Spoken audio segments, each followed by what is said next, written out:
Salut à tous, c'est encore moi, Patrick Duval. Je vous rappelle que sur ma chaîne, je parle de tout ce qu'on peut faire soi-même.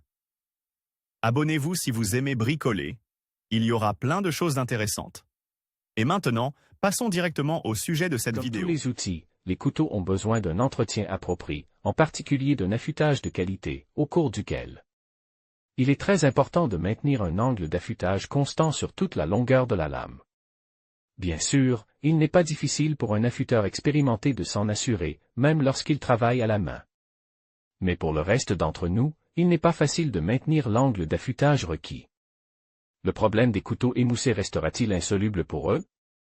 Il y a 3 façons de se sortir de ce mauvais pas: apprendre à aiguiser les couteaux, mais cela demandera beaucoup de temps, de patience et d'effort, demander à chaque fois l'aide d'un professionnel et payer son service onéreux, fabriquer son propre aiguiseur de couteau et ne pas se préoccuper de l'angle d'aiguisage.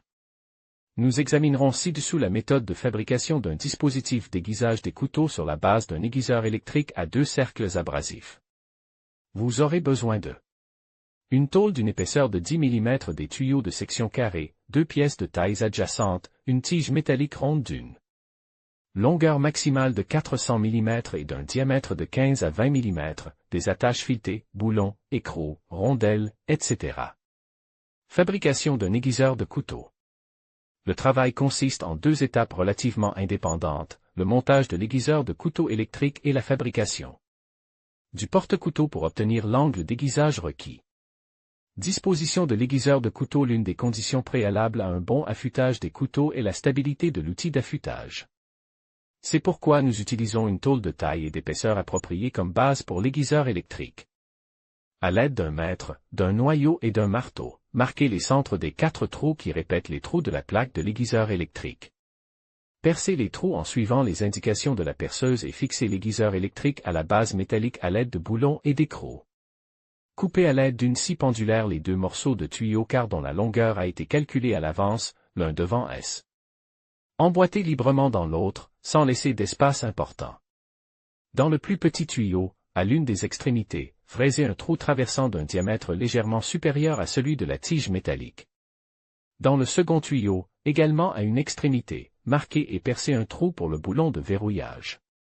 Soudez le tuyau ayant la plus grande section au centre à la base, en face de l'affûteur fixe, de manière à ce que le boulon de fixation soit orienté vers l'extérieur et se trouve sur le dessus.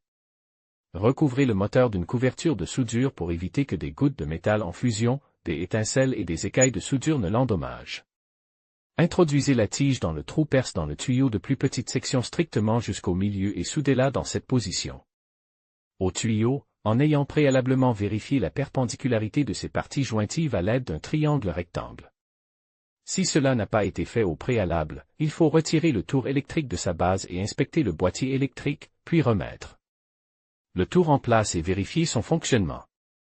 Nous insérons le tube avec la tige dans le tube soude à la base et, à l'aide du boulon, nous pouvons régler la hauteur nécessaire pour l'affûtage d'un couteau particulier. C'était la dernière étape de l'installation de l'aiguiseur électrique. Nous passons à la deuxième phase du travail. Nous modifions le sens de rotation de l'aiguiseur électrique. Fabrication d'un porte-couteau. Comme nous l'avons déjà mentionné, la qualité de l'aiguisage des couteaux dépend essentiellement de la constance de l'angle d'aiguisage. Le support que nous allons fabriquer est conçu à cet effet. Tracez une piste métallique en respectant les dimensions prévues pour les 3 éléments qui assureront la prise et le maintien fiable de la lame du couteau à un angle donné par rapport à la surface du cercle pendant l'aiguisage. Nous les coupons à l'aide d'une scie pendulaire en ajoutant de la graisse pour améliorer la qualité de la coupe et préserver le disque de la scie.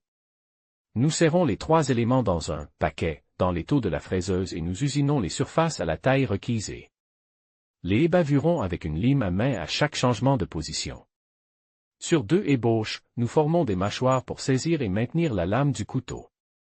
Pour ce faire, chacune d'entre elles est fraisée d'un côté à sa taille. La 3e ébauche est fraisée à la taille sur les 2 faces.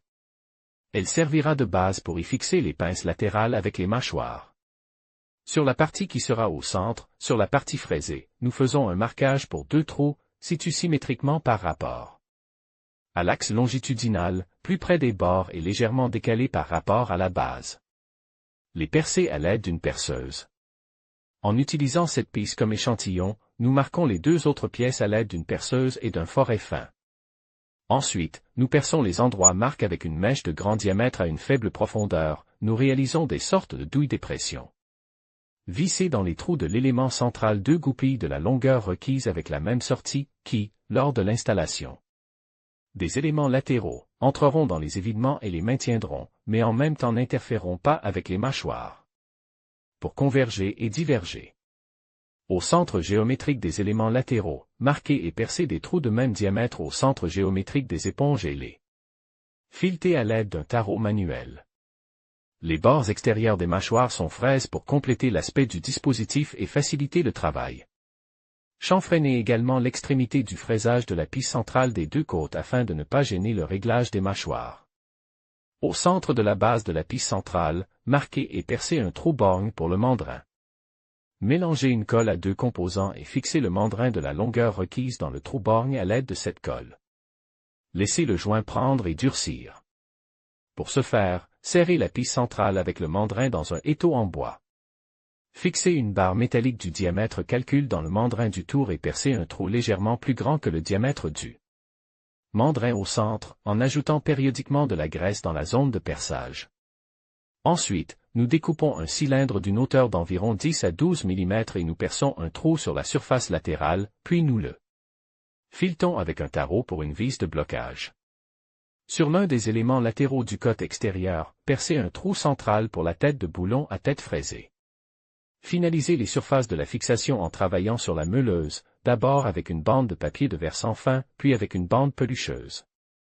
Il reste à assembler les éléments du support réglable en vissant le boulon d'assemblage dans les mâchoires et en fixant l'anneau cylindrique sur le mandrin, en le plaçant au bon endroit à l'aide de la vis de blocage. Test de l'appareil: serrer la lame du couteau dans les mâchoires du support et régler la hauteur de la barre transversale et la longueur du mandrin nécessaire en déplaçant la bague cylindrique vers le haut ou vers le bas et en la bloquant, le cas échéant, au moyen d'une vis spéciale. Pour que l'angle d'affûtage reste le même sur toute la longueur de la lame, il suffit de veiller à ce que l'anneau cylindrique fixe sur le mandrin glisse sur la surface de la tige montée horizontalement devant les roues de l'aiguiseur électrique. Après un court affûtage sans contrainte, le couteau coupe facilement une feuille de papier à lettres au poids, ce qui confirme son excellent affûtage.